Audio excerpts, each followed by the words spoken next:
என் அப்பன் முருகன். என் வாழ்வில் செய்த பல அதிசயங்களில் இது ஒன்று. இது முழுமையாக கேளுங்கள்.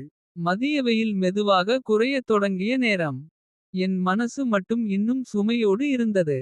வாழ்க்கையில் நடந்த ஏமாற்றங்கள் தோல்விகள் எல்லாம் சேர்ந்து என் உள்ளத்தை கனமாக்கி விட்டது. இப்போ நான் யாரை நம்புறது என்ற கேள்வி தினமும் என்னை வாட்டியது. அந்த நேரத்தில் என் அம்மா சொன்ன ஒரு வார்த்தை நினைவுக்கு வந்தது. கஷ்டம் வந்தா பழனி ஆண்டவரை போய் பார் அவன் கைவிட மாட்டான். அந்த ஒரு நம்பிக்கையோடு நான் பழனி செல்ல முடிவு செய்தேன். பழனி மலை அடிவாரத்தை அடைந்தபோது என் மனசு கொஞ்சம் லைட்டாக இருந்தது. அவன் இருக்கான் நான் தனியா இல்ல என்ற உணர்வு உள்ளுக்குள் எழுந்தது.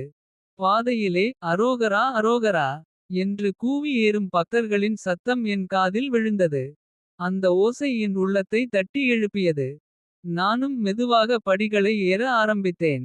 ஒவ்வொரு படியும் ஒரு நினைவு. ஒவ்வொரு மூச்சும் ஒரு வேண்டுதல். முருகா என் வாழ்க்கை எதுக்கு இப்படி போயிடுச்சு. நான் உண்மையா இருந்தேன் ஆனா ஏமாந்துட்டேன்.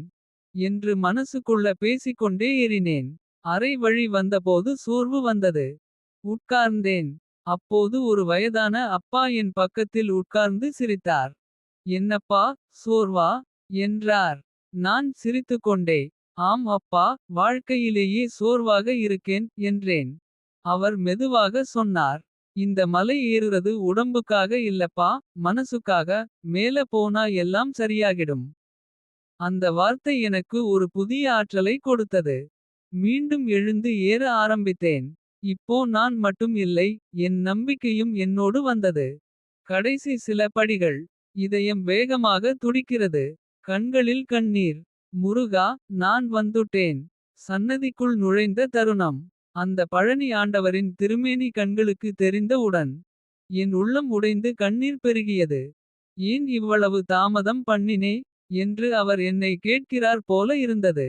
நான் கண்ணீர் மல்க சொன்னேன். முருகா நான் தவறிட்டேன் உன்னை மறந்துட்டேன். அந்த நேரத்தில் உள்ளுக்குள் ஒரு சாந்தம் பரவியது. யாரோ என் தோளில் கை வைத்தது போல ஒரு உணர்வு.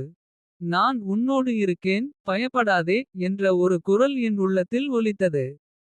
அந்த ஒரு தரிசனம் என் வாழ்க்கையை முழுவதும் மாற்றியது. நான் வெளியே வந்தபோது என் பிரச்சனைகள் எல்லாம் இன்னும் இருந்தது. ஆனா என் மனசு மட்டும் மாறி இருந்தது. இப்போ நான் தெரிஞ்சுக்கிட்டேன். நான் தனியா இல்லை பழனி ஆண்டவர் என்னோடு இருக்கிறார். அந்த நாள் முதல் நான் ஒவ்வொரு நாளும் நம்பிக்கையோடு வாழ ஆரம்பித்தேன். கஷ்டம் வந்தாலும் நான் சிரிக்கிறேன்.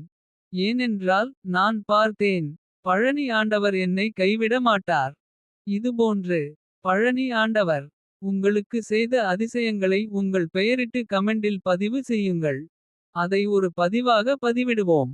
முருகன் செய்த அதிசயங்களை இவ்வுலகில் பரப்பிடுவோம். வெற்றிவேல் முருகனுக்கு அரோகரா.